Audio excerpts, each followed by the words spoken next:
একটা ফরজ ইবাদত করলে অন্য মাসে 70টা ফরজের সমান সওয়াব দেওয়া হয়। বলে বলে সুবহানাল্লাহ। এই মাসে একটা নফল ইবাদত করলে অন্য মাসে একটা ফরজ সওয়াব দেওয়া হয়। বলে বলে সুবহানাল্লাহ।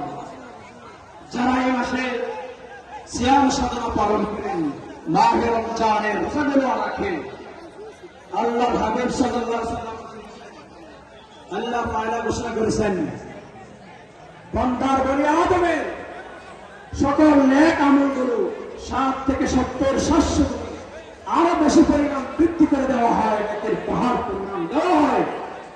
তবে ইল্লা সাওম, রোজার সওয়াব ভিন্ন। সেটা হলো কি?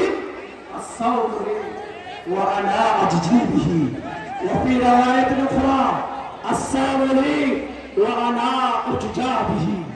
রোজা বান্দা আমার জন্যই রাখে, আমি আল্লাহ তাআলা স্বয়ং সেই রোজার প্রতিদান দেব, বিনিময় দিব। যদি বলেন না সুবহানাল্লাহ।